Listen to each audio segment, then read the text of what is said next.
الشیطان الرجیم بسم اللہ الرحمن الرحیم انما الصدقات للفقراء والمساکین والعاملین علیہا والمؤلفۃ قلوبهم وفی الرقاب والغارمین وفی سبیل اللہ وابن السبیل فریضۃ من اللہ واللہ علیم حکیم۔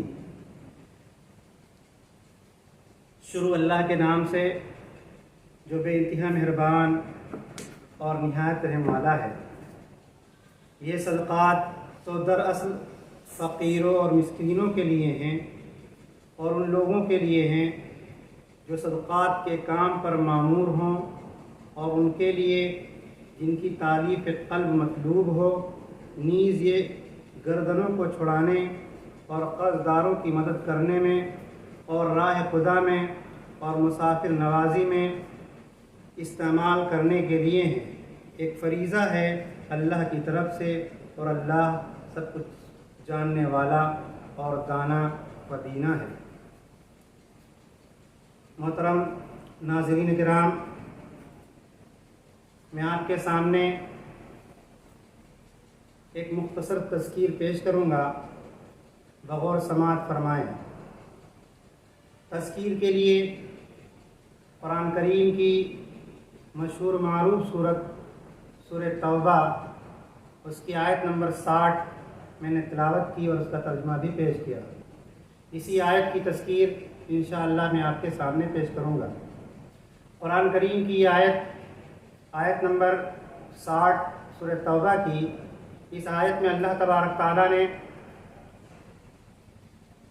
زکوٰۃ اور اس کے مستحقین کے متعلق بیان فرمایا ہے۔ زکوٰۃ جو ہے وہ کیا ہے اور اس کے مستحقین کون کون لوگ ہیں، اس سلسلے میں قرآن کریم نے ہمیں رہنمائی فرمائی ہے۔ قرآن کریم کی اسی آیت میں زکوٰۃ کے متعلق اور مستحقین زکوٰۃ کے متعلق بیان فرمایا ہے۔ زکوٰۃ کہتے ہیں نشو و نما پانے اور بڑھنے کو، اور شریعت کے اصطلاح میں زکوٰۃ کہتے ہیں کہ اپنے مال میں سے جو 7.5 تولہ سونا 52 تولہ چاندی کے نصاب کے برابر مالک ہو، وہ اپنے مال میں سے جو مستحقین بیان کیے گئے ہیں ان پر خرچ کرنا، یہ زکوٰۃ کہلاتی ہے۔ زکوٰۃ کا قرآن کریم میں جگہ جگہ تذکرہ کیا گیا ہے، بلکہ یوں کہا جائے قرآن کریم میں زکوٰۃ کا اور نماز کا تذکرہ تو ایک ساتھ کئی مقامات پر کیا گیا ہے۔ سورہ بقرہ میں 2 مقامات پر، اس کے علاوہ کئی مقامات پر تذکرہ کیا گیا ہے۔ جب ہم قرآن پڑھتے ہیں اس میں یہی کہا گیا ہے کہ ان الذین آمنوا وعملوا الصالحات واقاموا الصلاۃ وآتوا الزکاۃ لہم اجرہم عند ربہم ولا خوف علیہم ولا هم یحزنون۔ بے شک وہ لوگ جو ایمان لائے اور نیک عمل یعنی عمل صالح کرتے ہیں، نماز قائم کرتے ہیں اور زکوٰۃ دیتے ہیں، تو ان کے لیے نہ کوئی رنج اور خوف ہوگا، ولا هم یحزنون۔ قرآن کریم میں یہ بات کہی گئی ہے۔ زکوٰۃ جو ہے اگر دیکھا جائے تو عبادات میں اس کا دوسرا نمبر آتا ہے۔ جو اللہ کے رسول صلی اللہ علیہ وسلم نے ترتیب بیان کی ہے حدیث میں، پہلے ایمان، پھر اس کے فوراً بعد نماز، پھر اس کے بعد زکوٰۃ کا تذکرہ کیا ہے۔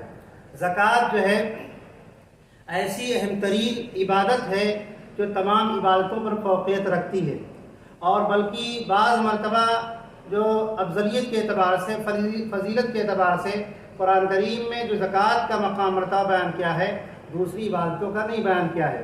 جیسے 3 پارے میں سورہ بقرہ ہی میں آتا ہے مثل الذین ينفقون اموالهم فی سبیل اللہ کمثل حبۃ انبتت 7 سنابل فی کل سنبلۃ 100 حبۃ واللہ یضاعف لمن یشاء واللہ واسع علیم۔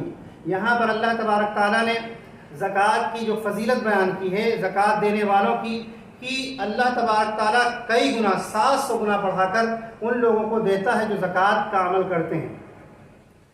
زکوٰۃ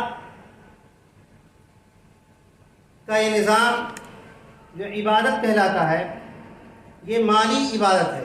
جس طرح بدنی اور جسمانی عبادت ہے، نماز بدنی عبادت ہے، روزہ بدنی عبادت ہے، اسی طرح زکوٰۃ جو ہے ایک مالی عبادت ہے، اور یہ زکوٰۃ صرف جو ہے ناداروں کی کفالت کا ذریعہ نہیں ہے، بلکہ زکوٰۃ جو ہے اللہ تبارک تعالیٰ کا قرب حاصل کرنے کا ذریعہ بھی ہے، اور اس کے ساتھ ساتھ اپنے مال کی گندگی اور اپنی جسم کی گندگی کو دور کرنے کا بھی ذریعہ ہے۔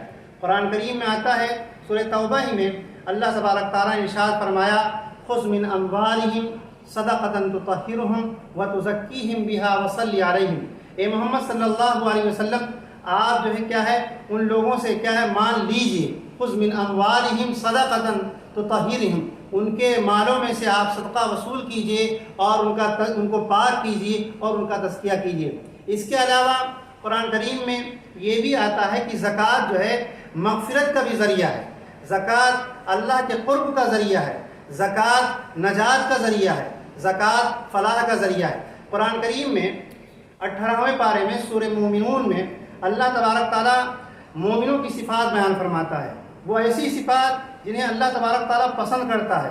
اس میں ان صفات کا تذکرہ ہے جن کو اللہ تبارک تعالیٰ نے پسند کیا ہے اور بتایا کہ یہ لوگ کامیاب لوگ ہیں جن کے اندر یہ صفتیں ہوں گی۔ ان میں ایک صفت یہ بھی ہے کہ وہ زکوٰۃ کا عمل کرتے ہیں۔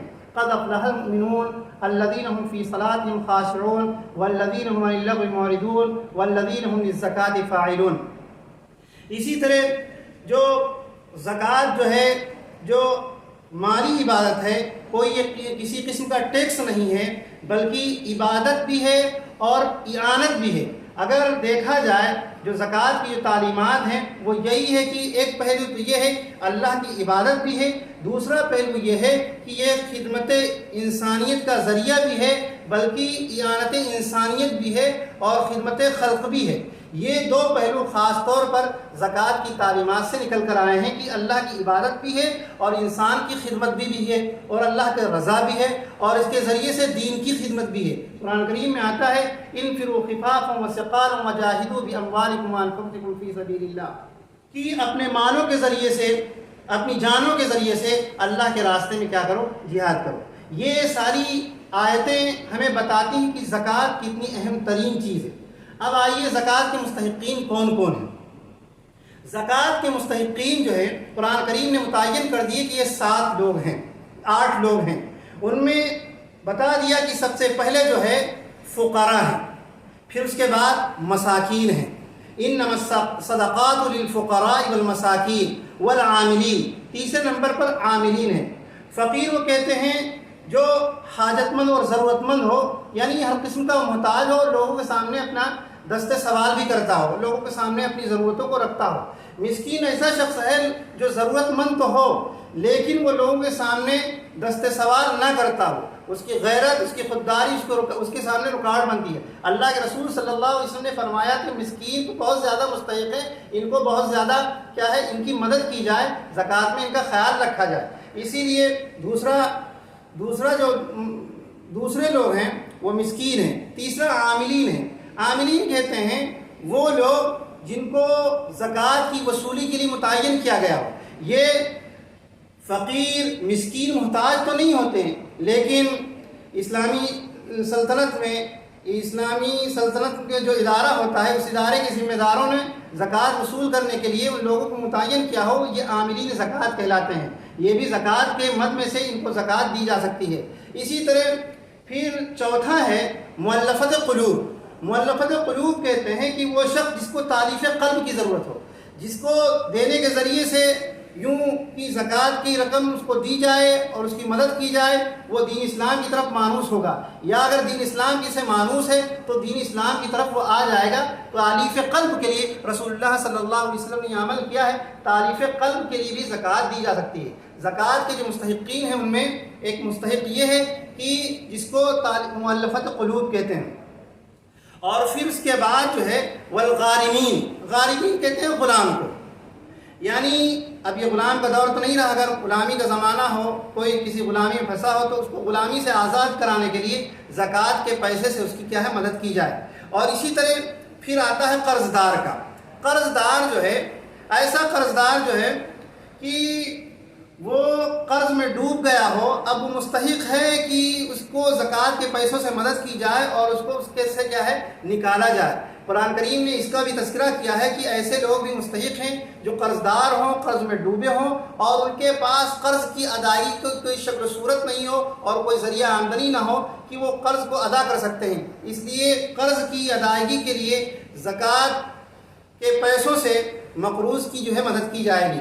اور اس کے ساتھ ساتھ پھر آتا ہے للفقراء والمساکین والعاملین علیہا والمؤلفۃ قلوبہم وفی الرقاب والغارمین وفی سبیل اللہ، یعنی اللہ کے راستے میں جو لوگ جہاد کرتے ہیں، اللہ کے راستے میں جو لوگ نکلتے ہیں، ان لوگوں کی کیا ہے مدد کرنا، اور اسی طرح مسافروں کی مدد کرنا۔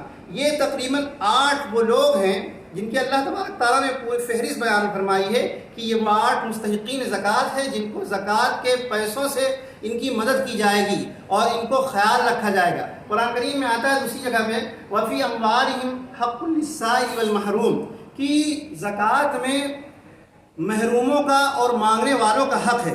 اس لیے زکوٰۃ کے تعلق سے قرآن کریم نے جو باتیں بیان فرمائی ہیں وہ یہی ہیں کہ زکوٰۃ اہم ترین عبادت ہے، خدا کے قرب حاصل کرنے کا ذریعہ بھی ہے، بندوں کی مدد بھی ہے، اور اس کے ساتھ ساتھ اپنے مال کو پاک کرنے اور اپنے دل کی گندگی کو بھی دور کرنے کا ذریعہ ہے، اور بلکہ اس کے ساتھ ساتھ ایک احساس یہ پیدا ہوگا زکوٰۃ کے دینے سے کہ یہ مال اللہ کا دیا ہوا ایک عطیہ ہے اور ہم اس کے مستحقین پر ہمیں اس کو خرچ کرنا ہے تاکہ مستحقین کو اس کا حق مل سکے اور دینے والا رب کو حاصل کر کے اللہ کی جنت میں جا سکے اور پانے والا اپنی زندگی کو ٹھیک کر سکے۔